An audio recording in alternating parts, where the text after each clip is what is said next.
"Mom, I need you to sign this." That's how it started. Not with a fight. Not with tears. Just paperwork on a Tuesday afternoon.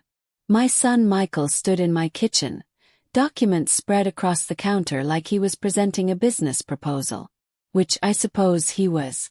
Before I tell you what happened next, don't forget to subscribe if you love true stories like this, and tell me in the comments, what would you have done if this happened to you? I'm not the kind of woman who makes scenes. Never have been. I raised 3 children mostly on my own after their father passed, built a small real estate portfolio, kept my finances clean and my emotions cleaner. People in our town know me as steady, reliable, the type who volunteers at the library and never misses church. That reputation matters to me. Mattered to Michael too. Just in a different way. The kitchen smelled like coffee that afternoon. I remember that. I just finished baking banana bread. Michael's favorite. He'd texted me that morning saying he wanted to stop by. Nothing unusual. He stopped by most weeks. He walked in with his leather briefcase. The expensive one Karen had bought him for his 40th birthday. Set it on my counter. Unzipped it with the kind of casual confidence that comes from practice. "I've been meaning to bring these by," he said, pulling out a manila folder. "Just some estate planning documents. Basic stuff." I wiped my hands on a dish towel. Watched him arrange the papers in neat rows. "What kind of documents?" he asked. "Power of attorney. Healthcare directives. Nothing complicated. Just making sure everything's organized. You know, in case anything ever happens." He said it so smoothly. Like he'd rehearsed. Maybe he had. Michael was always my easiest child. Jessica had her wild phase in college. Dropped out her sophomore year. Traveled to Thailand with a boyfriend I never met. Came back 6 months later with tattoos and debt. She's settled now. Married. 2 kids. But those years were hard. David was different. Quiet. Reserved. Got his engineering degree and moved to Seattle the week after graduation. We talk on holidays. Birthdays. He sends cards. But he's never been the type to linger. Never been the one to call just to talk. Michael though. Michael stayed close. After his father died, Michael was 16. Old enough to understand loss but young enough to need stability. He became the man of the house, he used to say. Helped with repairs. Mowed the lawn. Drove Jessica to school when I was working double shifts. I was proud of him. Everyone was. He went to community college. Got his business degree. Married Karen when he was 25. They bought a house 3 miles from mine. Had 2 kids. Built a life that looked exactly like success. And he never forgot about me. Sunday dinners. Holiday planning. He remembered my birthday every year. Called me twice a week just to check in. Everyone said I was lucky. That I had the son every mother dreams of. I believed them. After I turned 62, things shifted slightly. Not dramatically. Just small changes. Michael started mentioning planning more often. Estate planning. Wills. Trust. End-of-life decisions. "You're not getting any younger, Mom," he'd say with that easy smile. "Just want to make sure everything's in order. You know, for peace of mind." Made sense. I wasn't young. My knees ached in the mornings. I forgot names more often. Small things. Normal things. But enough to make me think maybe he was right. The first document appeared about 3 months after those conversations started. It was a Saturday. Michael came by for coffee. Brought pastries from that bakery on Main Street. We sat at my kitchen table. Talked about his kids. Karen's new job. Normal things. Then he pulled out a folder. "I had my attorney draw this up," he said. "It's a durable power of attorney. Just gives me the authority to handle things if you're ever incapacitated. Medical decisions. Wills. That kind of thing." He slid it across the table. Pointed to the signature line. "It's standard stuff, Mom. Everyone should have one." This way you don't have to worry about anything. I'll take care of it. The document was thick. Legal language. Pages of clauses and definitions. I read the first page. Most of it went over my head. Shouldn't I have a lawyer look at this? Yes. Michael laughed. Reassuring. Mom, I had my attorney draft it. It's fine. But sure, if you want to spend $300 having someone else read it, go ahead. It'll say the exact same thing. $300. That stuck with me. I'm not poor, but I'm careful with money. Always have been. I signed it. Michael smiled. Folded the document. Put it back in his folder. Kissed my cheek. Thanks, Mom. This is just for emergencies. You probably won't even need it. 2 weeks later he came by again. This time with different papers. I've been thinking, he said. Those rental properties you have. The duplex on Maple Street. The house on Birch. What happens to them when you're gone? I frowned. They go to you and your brother and sister. That's in my will. Right. But probate is expensive. Takes months, sometimes years. And the taxes. He shook his head. There's a better way. He pulled out another document. Transfer deed. If we transfer the duplex into a family trust now, we avoid all that. No probate. No delays. Lower taxes. Everyone benefits. I looked at the paper. Saw my name. His name. Legal terms I didn't understand. I don't know, Michael. This feels big. It's not, Mom. Just smart planning. Ask anyone. This is what people with assets do.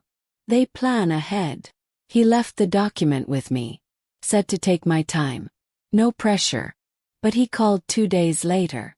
Asked if I'd had a chance to review it. Then again 3 days after that. I told him I wanted to think about it. Maybe run it by someone who knew about these things. That's when I saw it. Just a flash. But unmistakable. His jaw tightened. His smile stayed in place, but something behind his eyes shifted. Sure, he said. Of course. Take your time. But his voice had an edge. That's when I started paying attention. I didn't sign the duplex transfer. Kept meaning to. Kept telling Michael I would.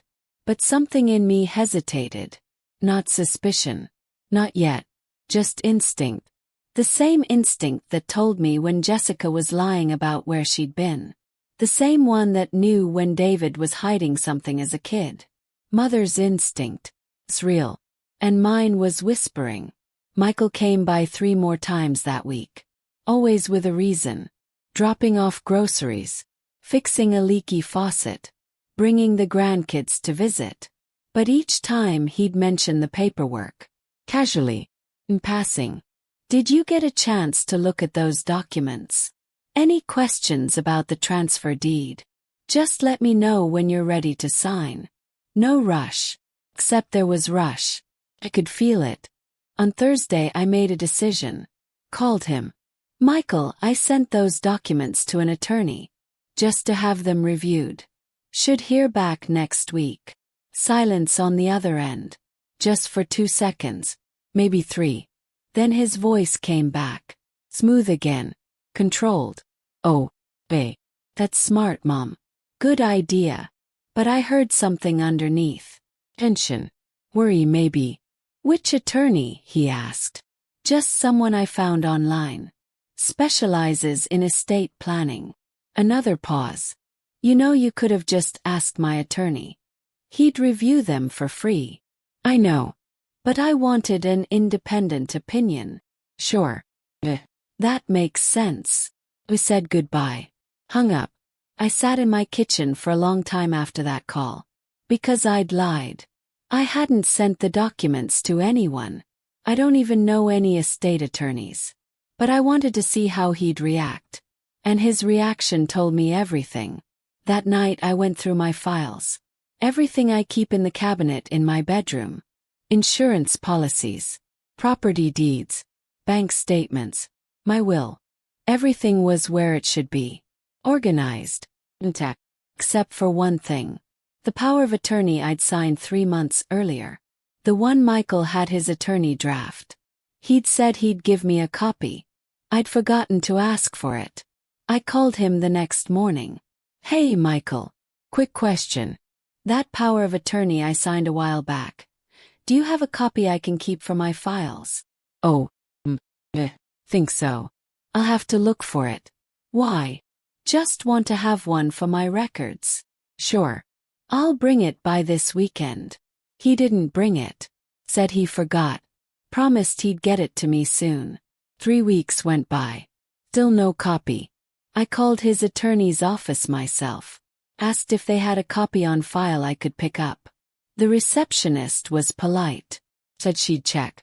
Called me back an hour later.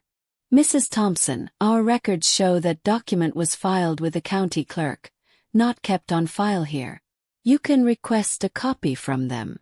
Filed with the county clerk. That meant it was official. Legal. Recorded. Thanked her. Hung up. Then I called the county clerk's office. The clerk's office is open Monday through Friday. To 4. I went on a Monday morning.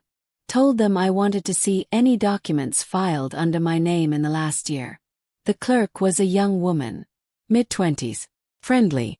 She typed my name into her computer. Rolled. Frowned slightly. Okay, there are several documents here.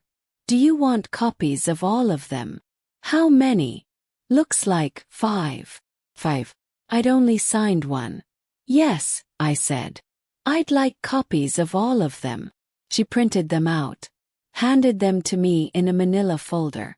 Charged me $12. I sat in my car in the parking lot. Opened the folder. The first document was the power of attorney. That one I recognized. The second was a property transfer. For the duplex on Maple Street. Signed by me. Dated 2 months ago. Except I'd never signed it.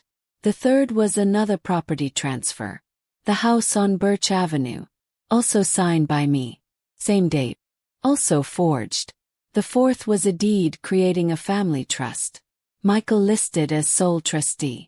Both properties transferred into it. The fifth was a change of beneficiary form for a life insurance policy I'd had for 15 years.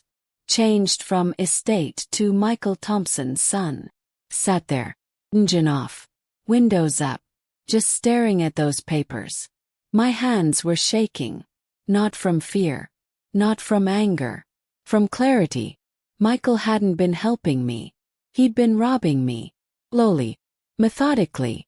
Legally. Using the power of attorney I'd signed. Using my trust. Using the fact that I'm his mother and I loved him. I could have driven straight to his house. Could have confronted him. Could have called the police. But I didn't. Because I knew something Michael didn't.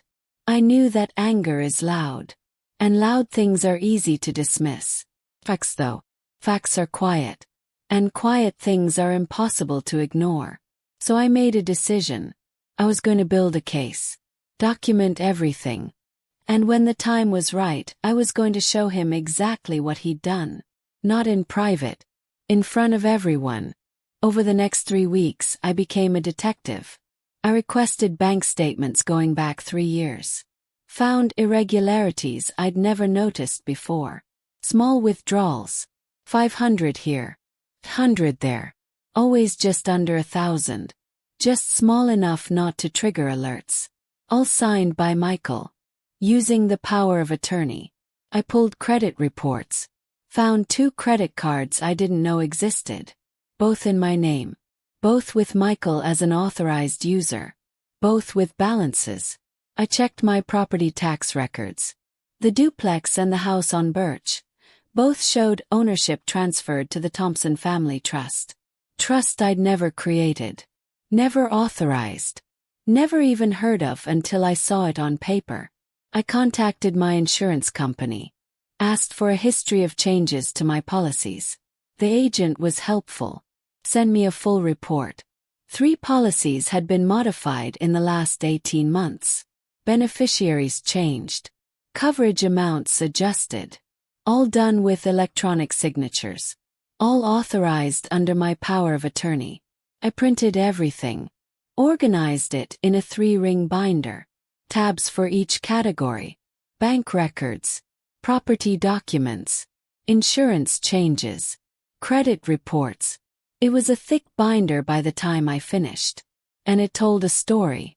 Michael had been planning this for at least 2 years. Maybe longer. Started small. The joint bank account he'd convinced me to open for emergencies. He was supposed to use it to pay my bills if I couldn't. Instead, he'd been withdrawing cash. Small amounts. Irregular intervals. Nothing that would raise suspicion. Then the credit cards. Opened in my name. Used for his expenses. Restaurants. A vacation to Florida I'd never taken. Then the properties. The real goal. The thing worth the most. He'd transferred them into a trust he controlled. Made himself the sole decision-maker. Locked me out of my own assets. All legal. All documented. All done under the authority of that one signature I'd given him. He was good. I had to give him that. But he'd made one critical mistake. He'd assumed I'd never check. That I was too old, too trusting, too naive. He'd underestimated his mother. And that was going to cost him. I didn't want revenge. Revenge is messy. Emotional. Unpredictable. I wanted justice. Clean. Clear. Undeniable. And I wanted Michael to understand what he'd lost. Not just property. Not just money. Trust. Respect. Family. I thought about calling the police. Fraud is a crime. Forgery. All illegal. But pressing charges meant investigations. Trials. Public records. His wife would know. His kids would know. The whole town would know. Michael would be humiliated. Maybe prosecuted. Possibly jailed. Part of me wanted that. The angry part. The hurt part. But another part, the mother part, couldn't do it. Not yet anyway. So I came up with a different plan. I drove 2 hours to the next county. Found an attorney who specialized in elder law and estate fraud. Her name was Patricia Brennan. She had gray hair and kind eyes, and she didn't waste time with small talk. I showed her everything. The binder. The documents. Timeline. She read through it all. Took notes. Looked up at me after 20 minutes. "This is fraud," she said. "Clear cut. You have more than enough to press charges." "I know. Are you going to?" I hesitated. "Not yet. Maybe not at all. I haven't decided." She nodded. Didn't push. "What do you want to do?" "I want it fixed. I want the properties back in my name. I want my accounts secured. I want his access revoked. And I want it all done legally. Properly. So he can't argue. Can't fight back." Patricia smiled. Just slightly. "I can do that." Over the next 2 weeks, she drafted everything. A revocation of power of attorney. Filed with the county. Timestamp. Notarized by someone who actually watched me sign. Corrective deeds. Transferring the properties back to me. Voiding the trust Michael had created. New beneficiary forms. Changing my insurance policies back. Adding a clause that Michael could not be a beneficiary under any circumstances. Count freezes. New bank accounts. New credit monitoring. Every possible protection. And a new will. Ironclad. Explicit.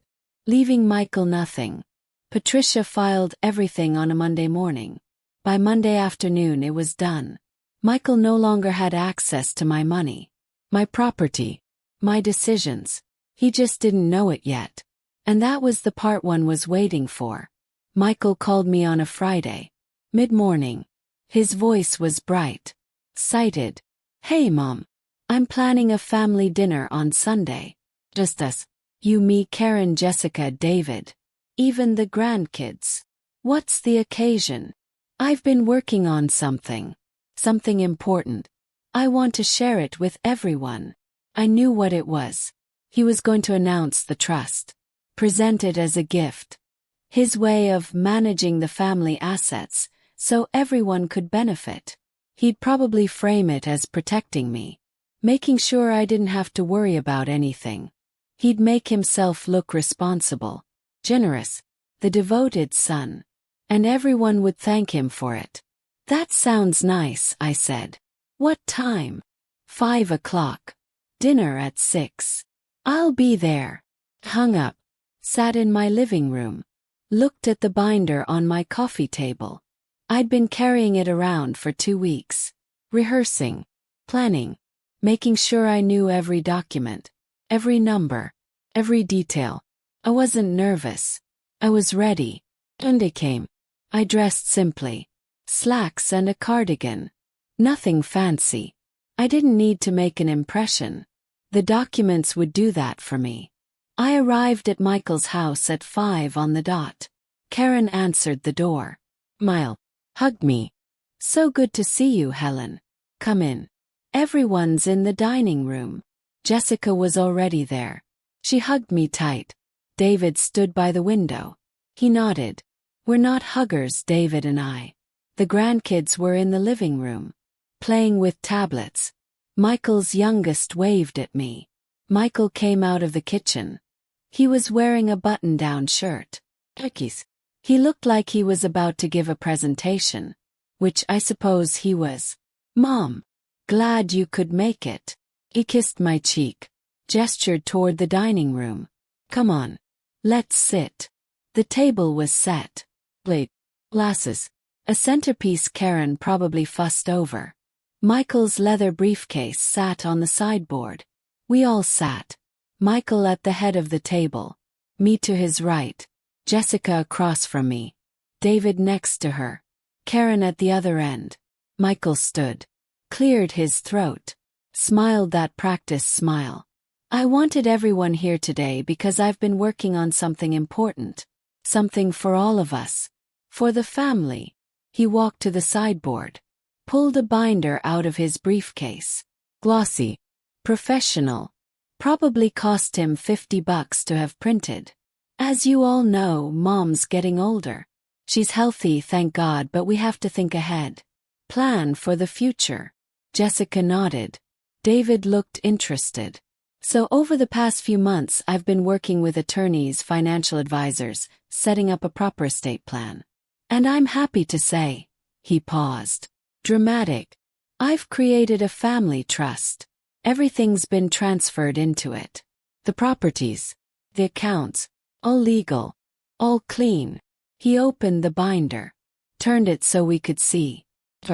Documents, official-looking papers. This way we can all make decisions together, share the responsibility. And Mom doesn't have to stress about paperwork or finances anymore. It's all taken care of. He looked at me, waiting for gratitude, pride, maybe even tears. I reached down beside my chair, picked up my folder, set it on the table. The room went quiet. Michael's smile faltered, just slightly. His eyes flicked to the folder. Back to me. What's that, Mom? Opened it. Pulled out the first document. The county filing. This is the deed you filed for the duplex on Maple Street. The one transferring ownership to your trust. I slid it across the table. Let him look at it. That's right, he said slowly. That's part of the estate plan I never signed this. Silence. Jessica leaned forward. David's eyes narrowed. Michael's face went pale. Just a shade. But enough. Mom, you did. You signed the power of attorney. That gave me the authority to act on my behalf in emergencies. Not to transfer my property without my knowledge. I pulled out the next document. The power of attorney itself. This is what I signed. 3 months ago. You told me it was for medical decisions. Paying bills. Emergencies. I looked up at him. You didn't tell me you'd use it to forge my signature on property transfers. Karen's face went white. Jessica's mouth dropped open. Forge, Jessica said. Michael, what is she talking about? Michael held up his hands. No, that's not, Mom, this is a misunderstanding. Everything I did was legal. I had the authority. The attorney said. Your attorney. I pulled out the third document. The credit card statements. These are credit cards opened in my name. I didn't apply for them. I didn't authorize them. But they exist. And they have balances. I slid them across to Jessica. Let her look. Gas stations in Florida. Restaurants I've never been to. Hotels. Vacations. Jessica's hands were shaking as she read. Michael, she whispered. Did you use Mom's credit? It was for family expenses. Things we needed. I was going to pay them back. When? Yes. My voice was calm. Teddy. When were you going to pay them back? After I died. After the properties were fully in your name. David stood. Walked around the table. Picked up the documents. Started reading. Jesus Christ, he muttered. Michael's voice cracked. Mom, please. This isn't. I was trying to help. I was trying to protect you.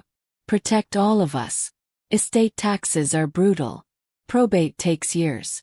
I was just trying to protect yourself. I pulled out the final document. The revocation of power of attorney. This is the document I filed last Monday. It revokes every authority you had. You no longer have access to my accounts, my properties, my decisions. I placed it in front of him. And this, I pulled out the corrective deed. Is the deed transferring the properties back to my name? Filed and recorded. The trust you created is void. Because you can't create a trust with assets you stole. Michael's hands were shaking now. His face red. Mom, please. I'm your son. I was just. You were stealing from me. Long pause. Let it breathe. Karen started crying. Quiet. Jessica stared at Michael like she'd never seen him before. David set the documents down. Looked at his brother with something close to disgust. This is fraud, Michael. You know that, right? This is actual fraud. Michael's voice was barely a whisper. I wasn't going to. I wouldn't have. Wouldn't have what? Yes. Kept it. You already did keep it. For months. You transferred my property. Opened credit cards. Spent money. All without telling me. Understood. Closed the folder. Held it against my chest. I loved you enough to trust you. To sign that first document without question. Because you're my son. Because I believed you wanted to help. My voice didn't waver. I didn't cry. I didn't need to. That was my mistake. Trusting you. Yours was thinking I'd never notice. I looked at Jessica. David. If either of you want to talk about real estate planning, call me. We'll do it together. With a real attorney. Someone I choose. Then I looked back at Michael. But you're done making decisions for me. I walked to the door. Up. Turn back one last time. The binder you made is very professional. You can keep it. But the properties, the money, the control, those are mine. I didn't slam the door. I closed it quietly. Because that's what you do when you've already said everything that matters. I sat in my car for 5 minutes before I drove away. Not because I was upset. Not because I regretted what I'd said. But because I needed a moment to let it settle. 42 years of motherhood. 42 years of raising that boy. Feeding him. Teaching him. Believing in him. And he'd repaid me with forgery. Betrayal. But I'd also done something not many people get to do. Taken back my power. Quietly. Legally. Completely. And I'd done it without screaming. Without begging. Without losing my dignity. I started the car. Drove home. Made tea. Sat on my porch. The sun was setting. Orange and pink streaking across the sky. Felt lighter. Not happy. Not yet. But lighter. Like I'd been carrying something heavy for months and finally set it down. Michael called 3 times that night. I didn't answer. He called again the next morning. Left a voicemail. Mom, please. We need to talk. Can explain. I never meant to. I deleted it. Karen came by 2 days later. She knocked. I let her in. Made coffee. We sat at my kitchen table. She cried. Apologized. Said she didn't know. Said Michael had told her it was all legal. All authorized. I believed her. Mostly. I'm filing for divorce, she said. I can't be married to someone who would do this. To his own mother. I didn't try to talk her out of it. Jessica called every day for a week. Checking on me. Asking if I needed anything. I told her I was fine. And I was. David flew out 2 weeks later. Stayed for a weekend. We didn't talk about Michael much. We didn't need to. He helped me plant a garden. Tomatoes, peppers, herbs, things that would grow. You doing okay, Mom? He asked on Sunday before he left. I am, I said. And I meant it. People ask me why I didn't press charges. Friends, neighbors, even Patricia, my attorney. You have everything you need, she said. Documentation, timeline, witnesses. He'd be convicted. No. But I asked myself what I really wanted. Did I want Michael in jail? Did I want him publicly humiliated? Did I want to destroy what was left of his life? Part of me did. The angry part. The hurt part. But another part, the part that raised him, that loved him, couldn't do it. So I made a choice. I took back what was mine. I protected myself. I set boundaries. But I didn't burn his life to the ground. Maybe that makes me weak. Maybe it makes me foolish. Or maybe it just makes me a mother. Michael lost more than he realizes. He lost his family's respect, his wife, his credibility. Jessica won't talk to him. David blocked his number. Karen took the kids. He wanted control. He got isolation instead. And that, in its own way, is justice. It's been 4 months since that dinner. I haven't spoken to Michael. He's tried. Bills. Fixed. A letter delivered by certified mail. I read the letter. Once. It was full of excuses. Justifications. Apologies that felt hollow. I didn't respond. Maybe someday I will. Maybe someday he'll understand what he did. Really understand. And maybe then we can talk. But not today. Today I'm living my life. I sold the duplex on Maple Street. The one Michael tried to steal. Got a good price for it. Used the money to set up college funds for Jessica's kids. Real ones. Legal ones.